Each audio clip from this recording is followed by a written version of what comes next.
Halo teman-teman, pernah nggak sih kita berhenti sejenak dan merenungkan apa sebetulnya makna di balik tradisi saling memaafkan pas Lebaran? Hari ini, yuk kita coba gali lebih dalam. Kita akan lihat gimana puasa bisa mengubah sebuah ritual tahunan menjadi proses penyembuhan hubungan yang benar-benar tulus. Pasti pernah ya kita semua ngerasain itu. Momen di mana kita salaman atau kirim pesan WA minta maaf, tapi kok di dalam hati rasanya ada yang kurang. Kayak cuma jadi rutinitas aja, bukan sebuah koneksi yang nyata. Kalau kamu pernah merasa begitu, kamu nggak sendirian kok. Oke, kita mulai dengan coba jujur sama diri sendiri ya. Di bagian pertama ini kita akan lihat lebih dekat, kenapa sih permintaan maaf yang harusnya tulus itu seringkali terasa kayak tradisi doang. Dan apa sebenarnya yang jadi jurang pemisah antara ritual dengan rekonsiliasi yang sesungguhnya. Ucapan ini kan indah banget ya artinya, tapi kekuatannya itu seringkali hilang karena kita ucapinnya udah otomatis. Nah, disinilah keajaiban puasa berperan. Kali ini kita akan sama-sama lihat gimana ibadah sebulan penuh ini bisa jadi semacam jembatan yang mengubah ucapan rutin menjadi ungkapan tulus yang beneran bisa menyembuhkan luka. Nah, ini dia kuncinya. Puasa itu bukan cuma soal nahan lapar dan haus, teman-teman. Ini adalah sebuah alat yang luar biasa kuat untuk membersihkan pikiran dan perasaan kita. Jadi semacam persiapan gitu supaya kita siap untuk bisa meminta dan memberi maaf dengan setulus-tulusnya. Coba deh kita bayangin kayak gini. Sama seperti tubuh kita butuh detoks dari racun makanan, jiwa kita juga butuh detoks dari apa yang disebut sampah emosional.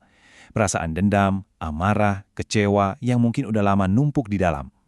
Nah, puasa, dengan proses menahan diri dan refleksi, secara perlahan membersihkan semua itu.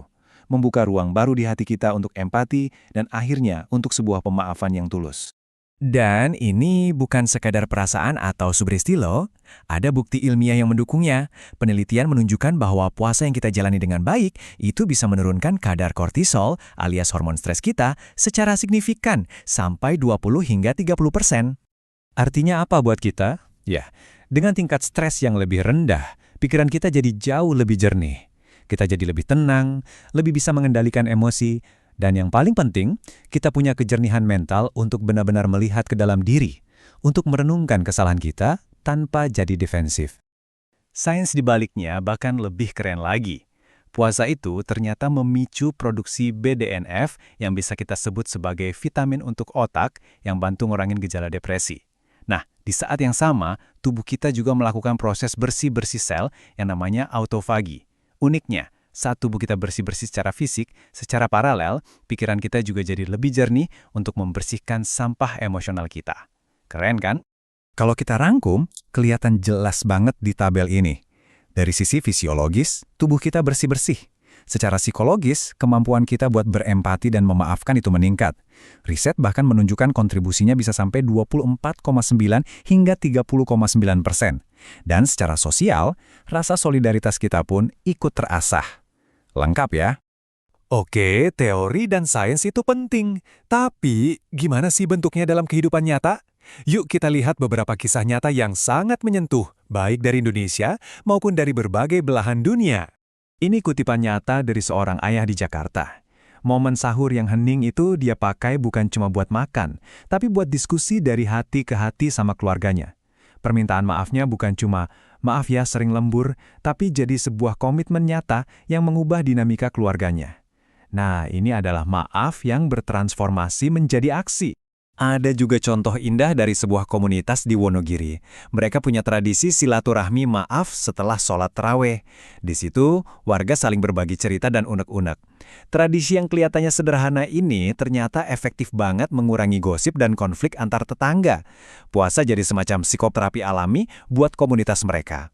Dan ternyata, kekuatan refleksi diri ini sifatnya universal. Di Amerika Serikat, ada seorang guru namanya Nolan, lewat praktek intermittent fasting, yang prinsipnya mirip puasa, akhirnya sadar akan pola egoisnya dan berhasil memperbaiki hubungan sama rekan kerjanya. Di Kolombia, sebuah kampanye pemaafan, yang juga mendorong periode refleksi mendalam seperti saat kita puasa, terbukti berhasil meningkatkan kesehatan mental para mahasiswa sampai 20%. Oke, setelah melihat bukti ilmiah dan kisah nyata yang menginspirasi tadi, pertanyaannya sekarang adalah gimana caranya kita bisa mempraktikkan ini di hidup kita sendiri? Kabar baiknya, kita bisa mulai dengan langkah-langkah yang sangat sederhana dan praktis banget. Yuk kita bedah 3 teknik mudah ini.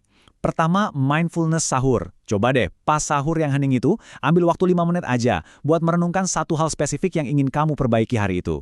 Kedua, surat maaf iftar. Tepat sebelum buka puasa, coba tulis surat singkat buat seseorang. Akui kesalahanmu secara konkret. Ini efeknya kuat banget. Ketiga, diskusi grup kecil. Ajak beberapa teman dekat buat saling berbagi cerita. Ini bisa menciptakan ruang aman buat kita bertumbuh bareng. Kalau kamu mau melangkah lebih jauh lagi, ada beberapa ide keren yang bisa dicoba nih. Misalnya membuat jurnal harian untuk melacak emosi kamu. Atau buat yang sudah punya pasangan, ada ide unik. Puasa bersama maaf, di mana kalian coba tukar peran selama sehari biar bisa benar-benar ngerasain dan memahami satu sama lain.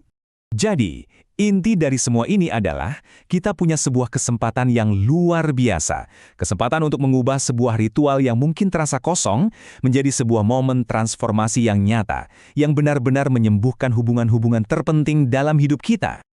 Sebelum kita selesai, saya mau meninggalkan kamu dengan satu pertanyaan. Gak perlu mikirin sesuatu yang besar. Cukup pikirkan satu langkah kecil, satu tindakan sederhana yang bisa kamu ambil hari ini juga untuk mulai menyembuhkan sebuah hubungan yang berarti buatmu. Apa ya kira-kira langkah itu? Terima kasih sudah menyimak.